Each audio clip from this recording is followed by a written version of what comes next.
amazing thing. And but this is a scam. People sell all the time Titanic memorabilia. Most of the stuff that they are selling did not go on the Titanic. This is where they're all being conned. So the Titanic, the memorabilia, when you build a cruise boat, you make lots and lots. So if you've got a cruise boat that can take 3,000 people, 5,000 people, whatever it is, you make enough plates for 15,000 because you obviously have a stock, of course, in your storage.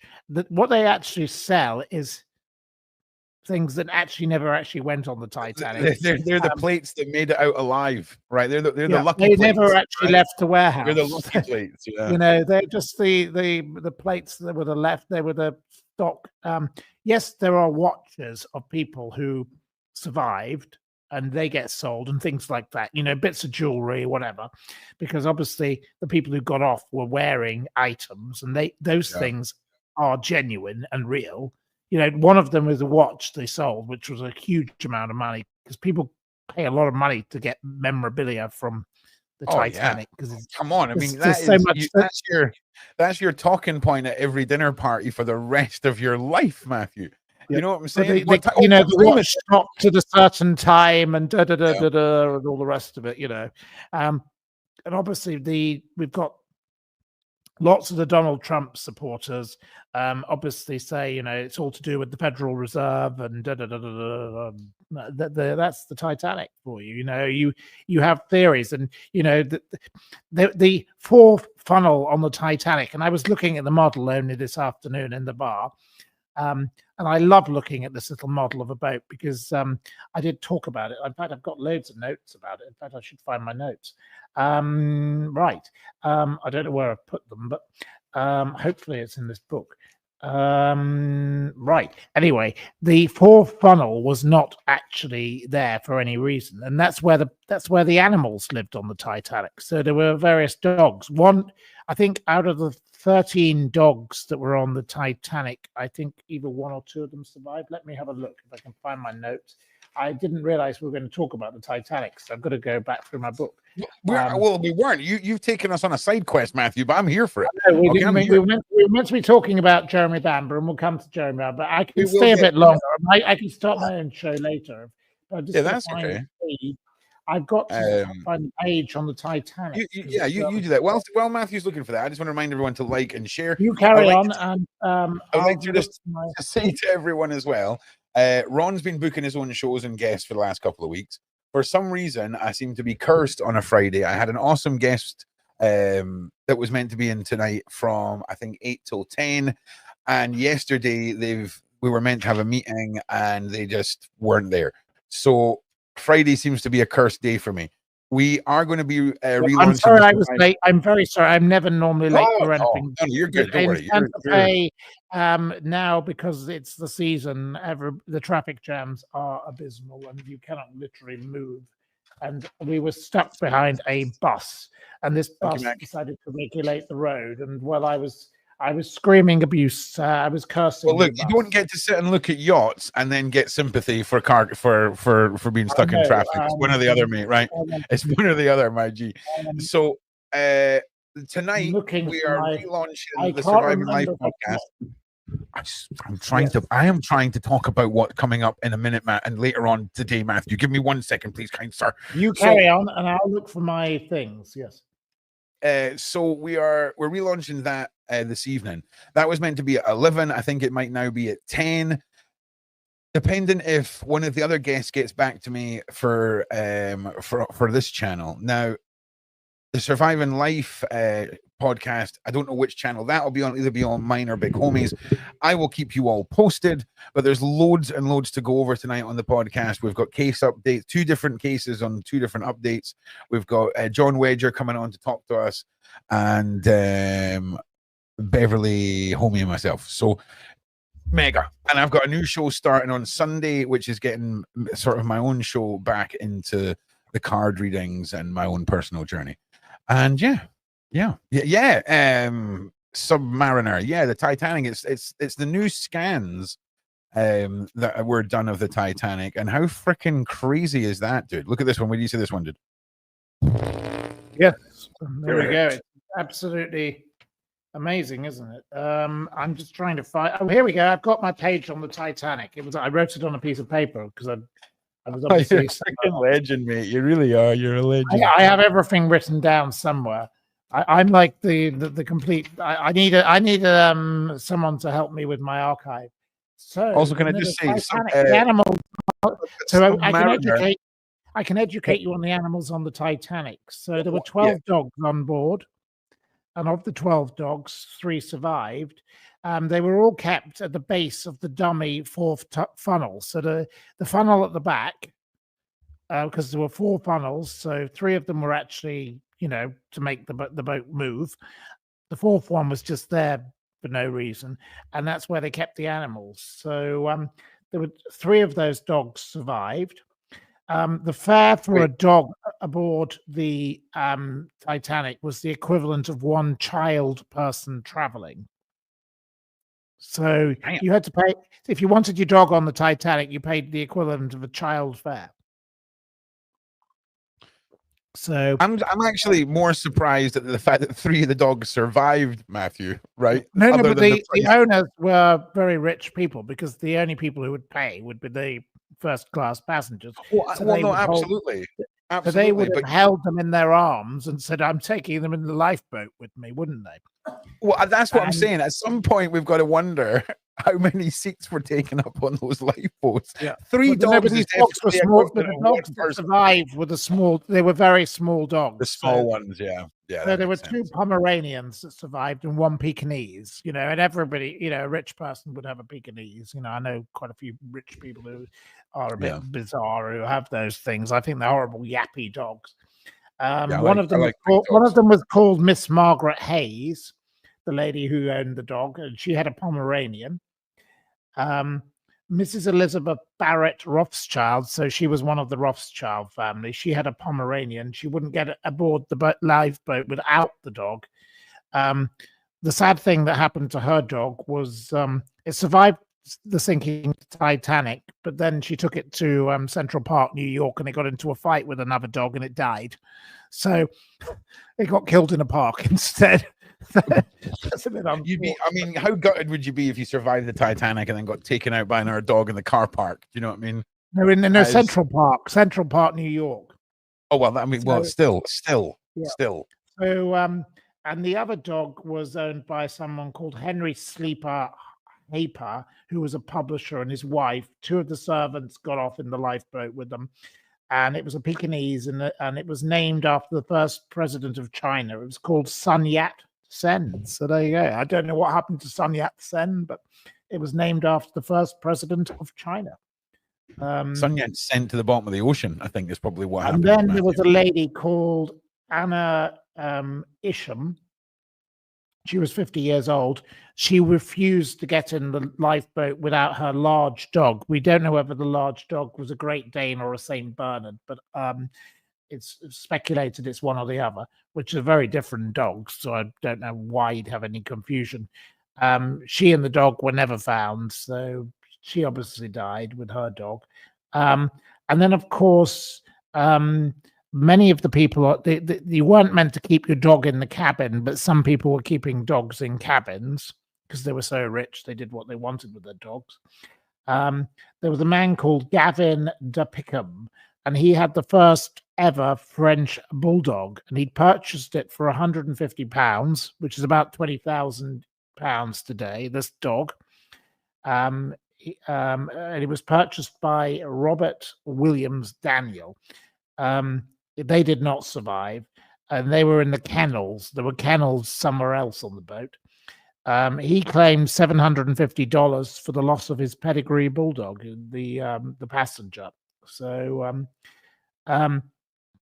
it is said also someone tried to free the animals. The dogs were terrified and running up and down the deck, the ship as it sank. So out of the 12 dogs that were known to be on board, but there were obviously more, 3 survived. So there you go. That's my knowledge of the Titanic dogs.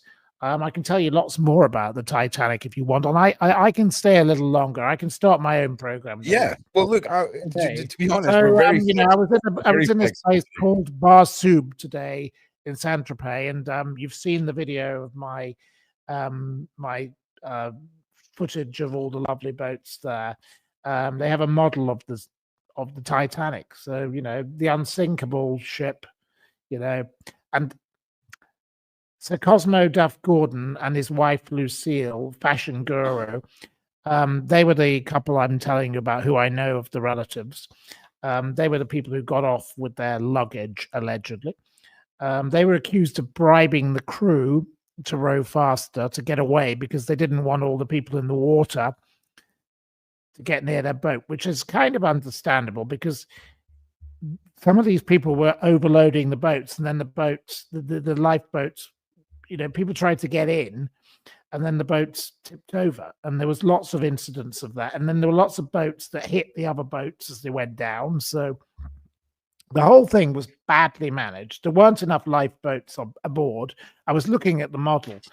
There's only, you know, there are not enough boats. I don't know if I've written down the number here. I did have it somewhere else, but maybe I haven't got it here. You know, in a boat built for four, so the first boat, lifeboat was built for 40 people. 40 people were meant to be aboard the lifeboat. The Duff Gordons got in with 12 people.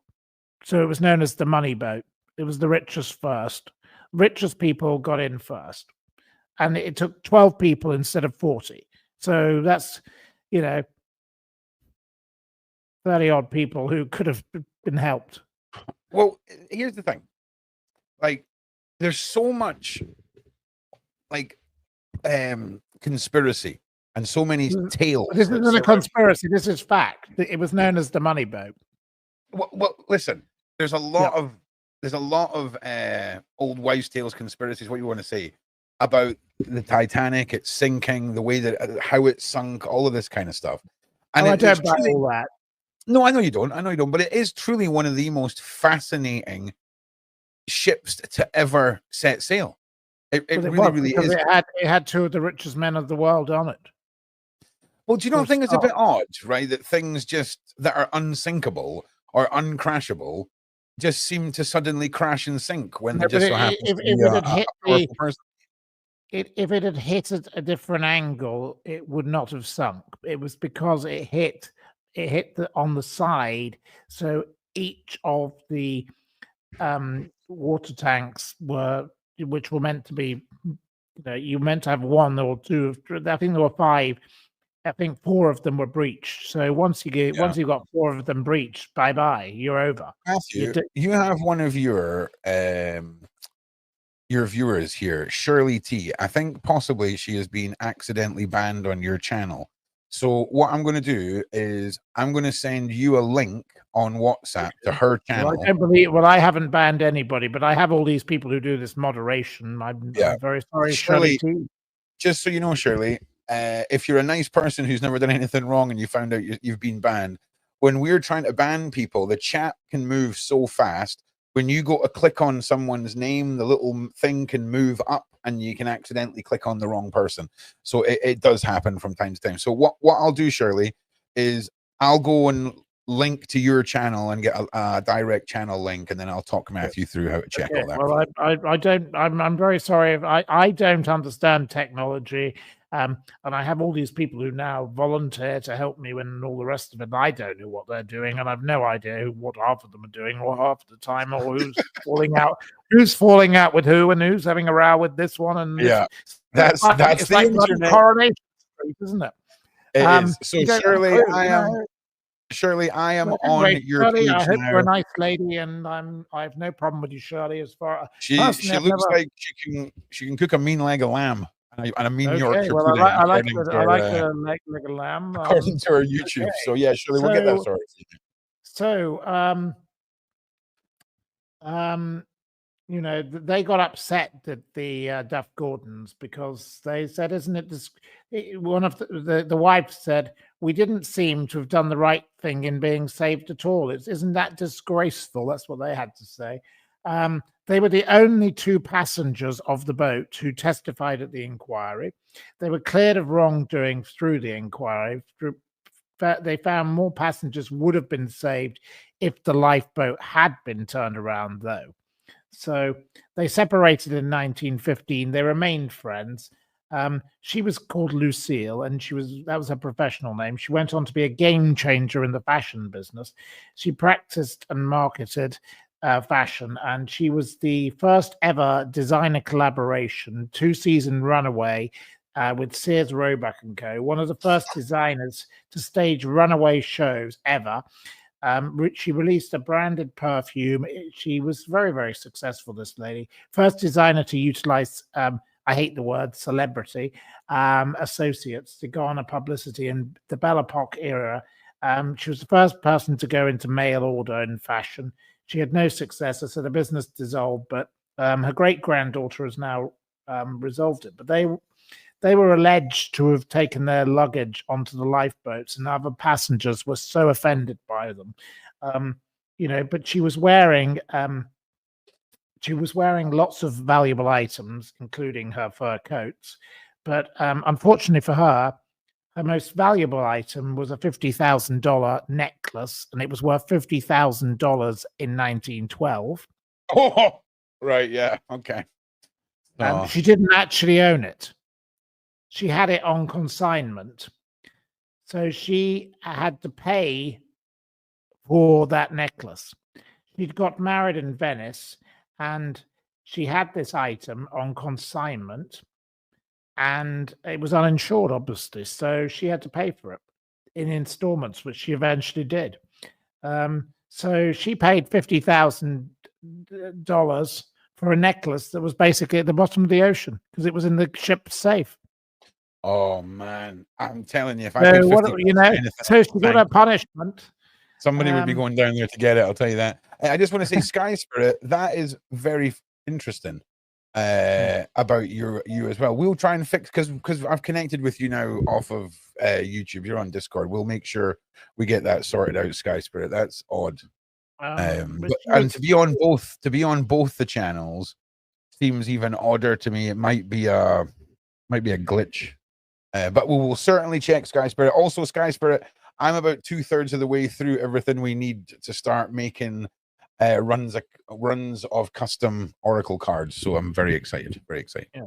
Also, Sky Spirit, there's something we need to talk about on Discord that I want you to run for me as well. Sorry, Matthew. Now, Matthew, give us a couple more Titanic facts, and then let's turn it on to our.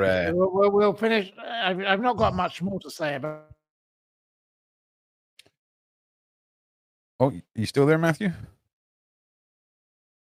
Is this my internet? Can you guys still hear me? Is it Matthew or is it me that's frozen?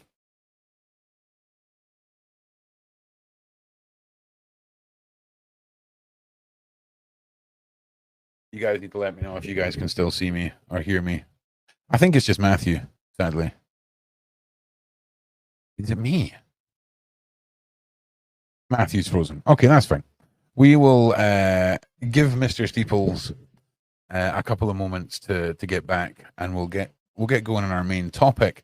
After this show, me and Paula M are diving into some of the comments made by Katie Hopkins describing the Madeleine McCann case as having Epstein vibes. Okay, and yes, Ron's got something going on here. All right, we can all just take a big look at it and have a big laugh. Okay. So the McCann case, it getting more funding. Matthew's gone to the bar. My G. We're going to have a little discussion about it tonight. We're going to look into some of the new supporters, the new channels that are coming out in defense of Julia. Some of the content they're pushing out. We're going to look at what Katie Hopkins has been saying and some of the rumors and suspicions and everything that has been going on since day one. Katie Hopkins good to say that. Yeah, it's crazy. So hello again. You have returned, good sir. You cut me out. It cut me out just as I was telling you about the death of the Cosmo Duff Gordon. So this is a very interesting point. It's Okay. very bizarre. Your psychics will like this one. Okay, So, yeah, nice. So Cosmo Duff Gordon died on the 20th of April, 1931 in South Kensington. Lady Duff Gordon died on the 20th of April, 1935. Exactly the same date. So there you go. That's a bit bizarre. You know, okay, 4 years later, but... So, wait. Say that again? So he died on the 20th of April, 1931. She died on the 20th of April, 1935. Oh, wow. Yeah, that's one of those weird coincidences, right?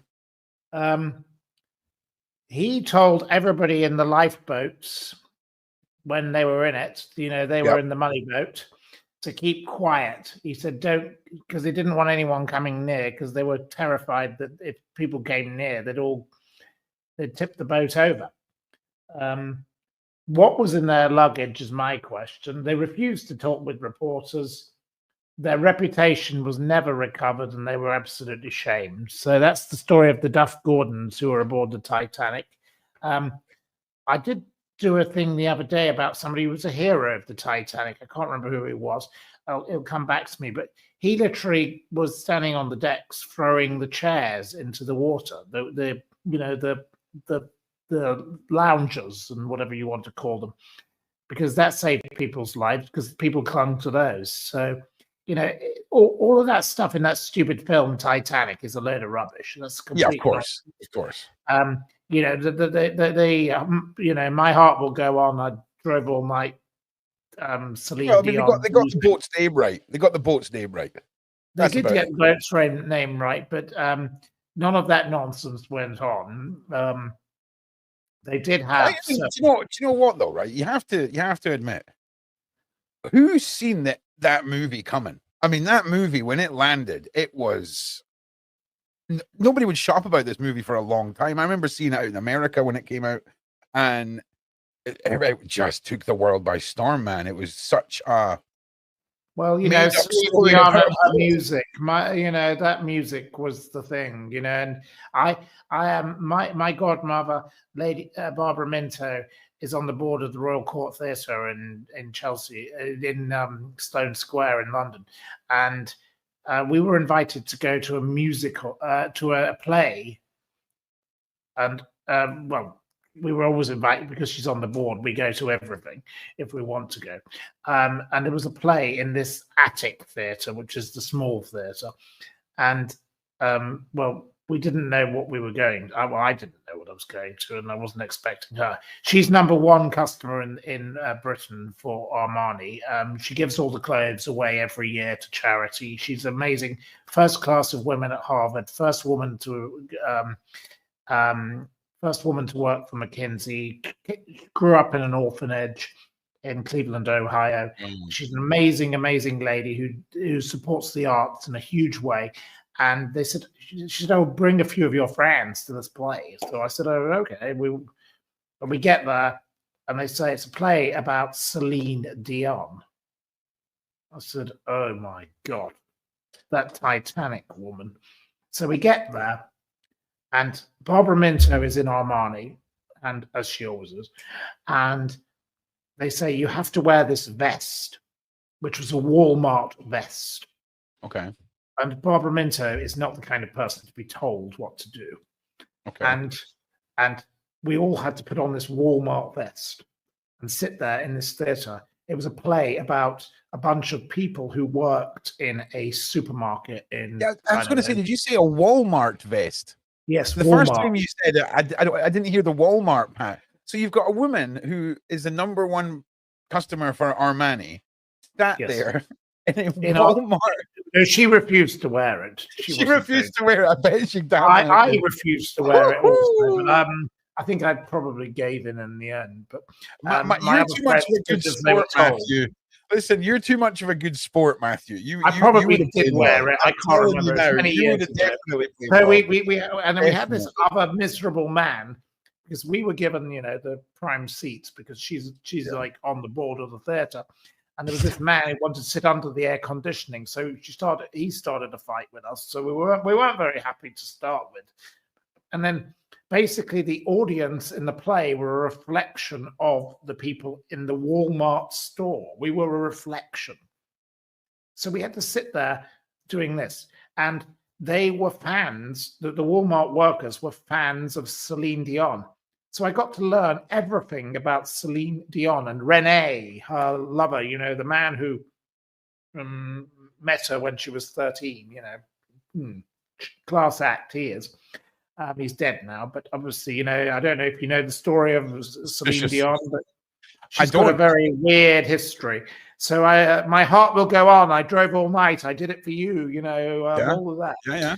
Oh, I know Celine Dion. I know the work of Celine Dion, but I don't know the life of Celine Dion. Halfway through this play, we were all turning to one another, and there was no interval. So we couldn't exactly get up and walk out very easily. But by the end of it, I was asked at the exit, "What do you feel about the play?" I said, "Celine Dion makes me feel violent." That's how I feel. I cannot stand hearing any of her music. So that Titanic music it's one of the if that comes on, I turn the mute button on. You know, Matthew, you understand what you've done now, right? You've just told a Scotsman that Celine Dion music is something that you are repelled by. You understand that any time now. I can't stand it. Any I time drove all night. I did it for you. And René, the horrible man who groomed her basically and brought her. Oh, it's disgusting. Dude, no liking of Celine. No. All I'm saying, I like Annie Lennox. I love Annie Lennox. She's a great. I love Annie Lennox too, man. I love Annie Lennox. Well, Annie's a great friend, and we like Annie. We love Annie Lennox. She's one of the best. I was at a party with her a couple of years ago. I haven't seen her in a while, but I love Annie Lennox. Scottish people. I love loads of Scottish people. I think the best person you ever had in Scotland, though, was my granny's friend, Ina Baxter.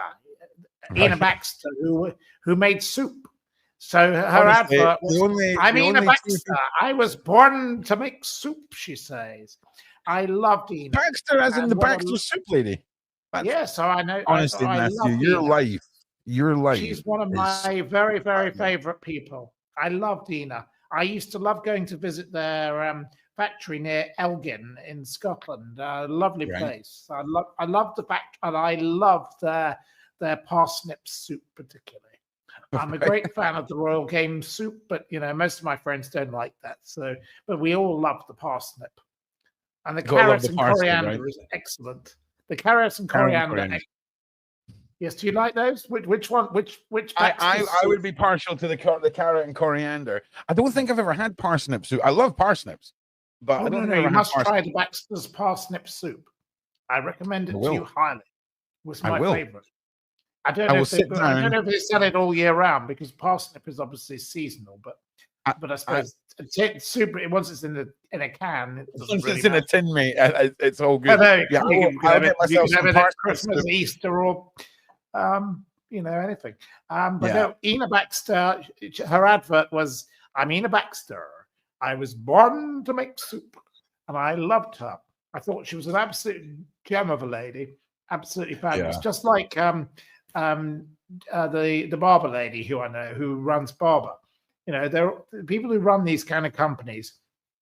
They're always characters. So it's great to spend time with fabulous people who, change the world. And Baxter's soup, I like the lobster bisque and I like the Royal Game soup, but most of my friends don't like those kind of things. But they do like the parsnip soup.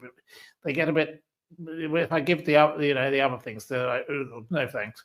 But I like them anyway. That was that. So we've done the Titanic and Celine Dion, a little bit of Annie Lennox, a bit of Baxter soup. Big shout out to my wonderful fiance as well, Danielle, in the side chat. How are you doing? Well, happy birthday to you for this week. Well done. Thank you. Thank you very, very much. It was cheers really to you good. And cheers to me and cheers to everybody. Cheers to everyone. Cheers. Salut. So yeah, 100%. Now, mixture of things. So we need to talk about Jeremy Bamber, I think, because I can't go on forever, but I've got 15 minutes here, and I can go on a little bit extra. Do you know what? Can I just say, Matthew Steeples is the only man in the world, right? Where all week I've been like, "Hey man, do you want to come on and talk about this guy?" Yeah, absolutely, absolutely. We start the show, we chit chat for 5 minutes, then we go on about the Titanic for half an hour, a bit about Baxter Soup, and then bosh, we're straight into the topic. That's how we roll here, ladies and gentlemen. Okay, but tell us about this case, Matthew, because when you were telling me about it, I'll give you something here. I don't know if you can put it. Can you get your screen bigger? There you go. This is what I do. That's how I do a story. Okay. That is a mind map of Jeremy Bamber. So Jeremy Bamber case. I have multiple involvement in Jeremy Bamber's case. When I first came to know of Jeremy Bamber's case, I didn't know the people I came to know ultimately. And three people are key to my knowledge of Jeremy Bamber, who are three very key people. One is a person who I won't be naming, who went to school with Jeremy Bamber. One is a Daily Mail journalist who ended up living with Jeremy Bamber's sister, Sheila Caffell, and became friends with the school friend ultimately, and has changed her mind. And the third is Jeremy Bamber's father, real father, not Mr. Neville Bamber. Okay. But the man who was his father. So I've met three key people in this case. And then I have a relationship now with, this afternoon only, I spoke with Philip Walker, who is the spokesperson for the Jeremy Bamber campaign team. He's often quoted. And I've come to know over the years, and I've done programs with Shaun and other people with the Jeremy Bamber campaign team. Now, it's become a very interesting case, Jeremy Bamber, because the New Yorker, Heidi Blake, wrote an amazing article, 18,000 words last year, and that's changed the narrative. And there's been, in the last couple of weeks, an article in the Guardian newspaper, which was, I don't know how many, I didn't count the words, but it's huge. You've got the article. I don't know how many words are in that article, but the Guardian bothered to do a serious article.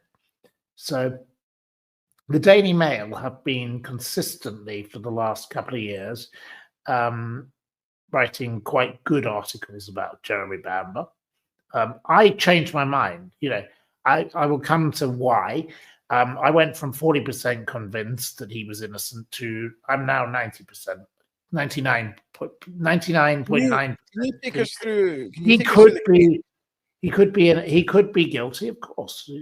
Anything could have actually really happened.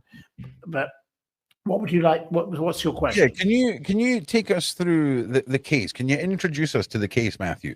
My introduction to the case is, Jeremy Bamber, the night of what was the night? 7th of August, 1985, at White House Farm, a murder occurred, a serial killing occurred.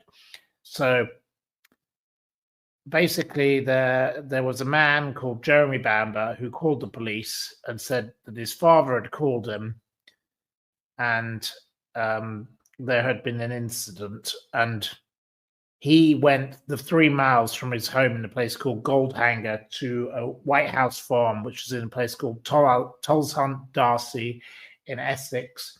And he arrived at the farm with these police officers who did a bit of a stand down. They arrived at about 3 something in the morning. I can't remember the exact time. And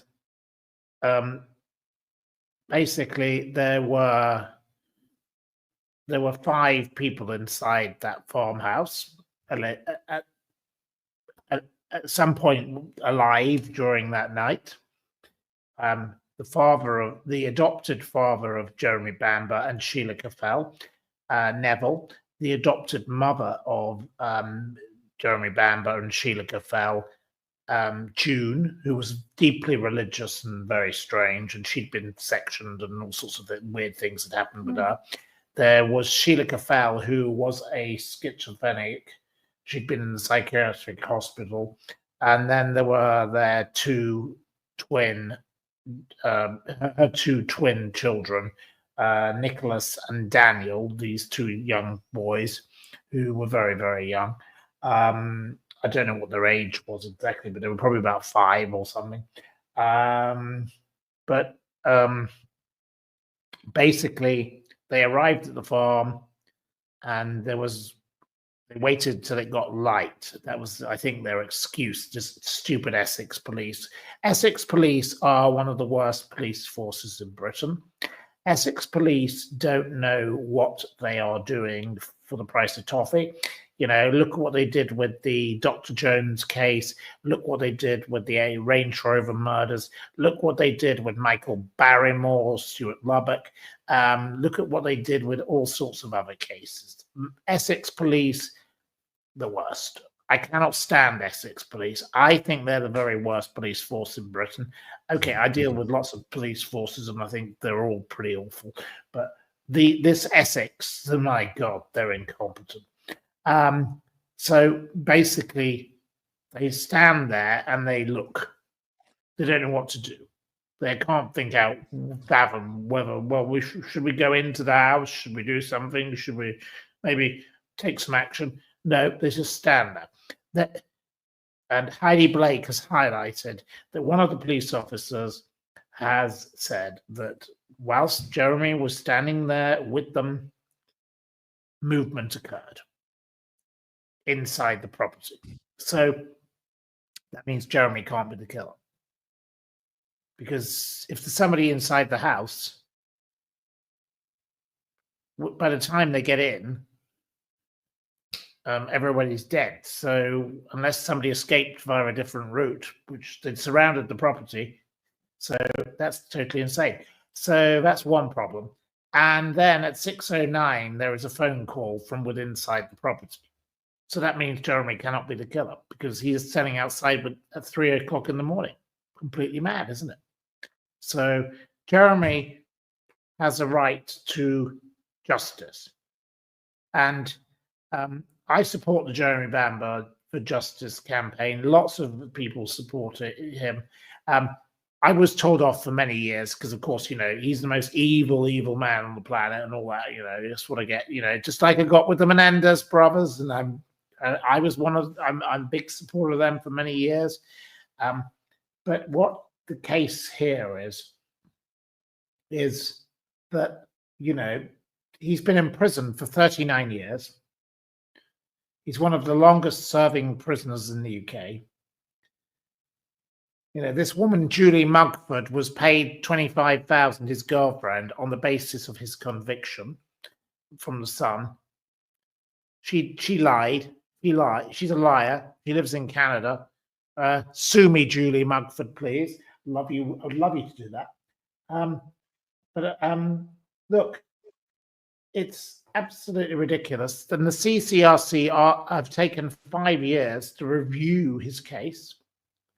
They've been supplied with plenty of evidence about the phone call, the silencer, Julie Mugford, etc., etc. But what I want to say tonight is something completely different.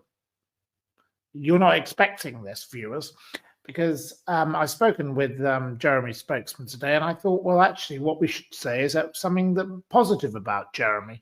Whilst Jeremy has been in prison, Jeremy has won awards for transcribing books for the prison's Braille workshop.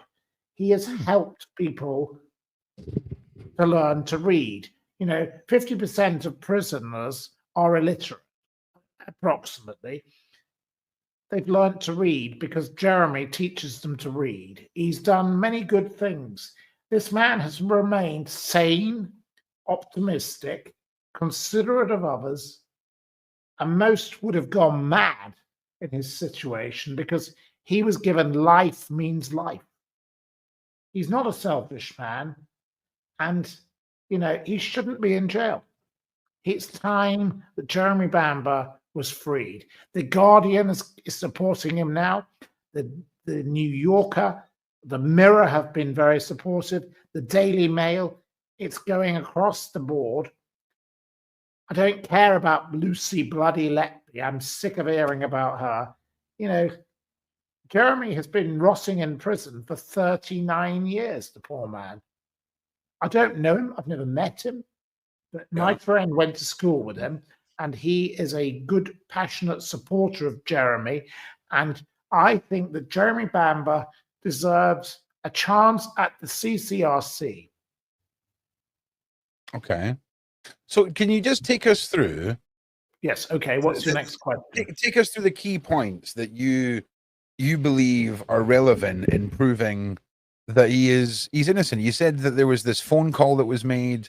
The phone call was made from inside the house at a time when he was standing outside the house with the police.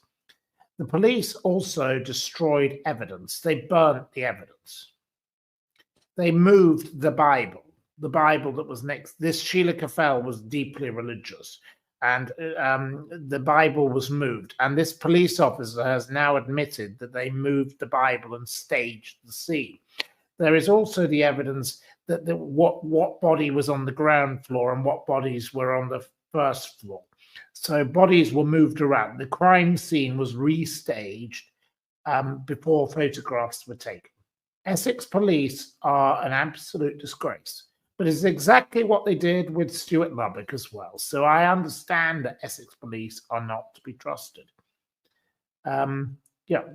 It's an absolute abhorrent situation that this poor man has rotted in prison for 39 years.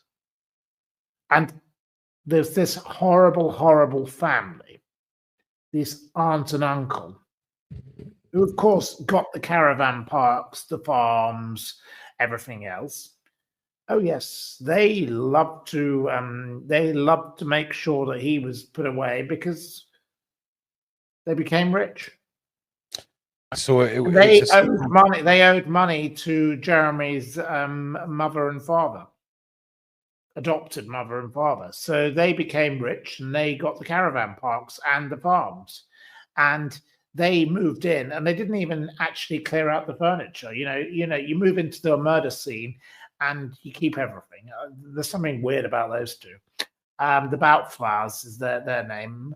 They're not pleasant people, the Boutflowers, and I've no problem in calling them out. And even the secretary, Barbara Wilson, she had a go at them.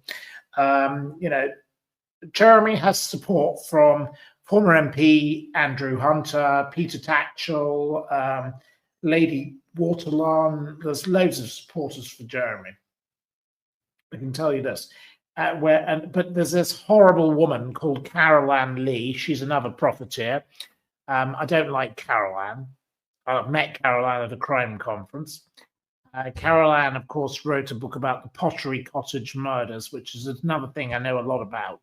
I don't know enough about it to say much, but it was close to where my grandparents had a home. My grandparents immediately said there's something odd about this weird set of murders. Basically, another familial murder. She likes writing about house murders. So Pottery Cottage and White House Farm.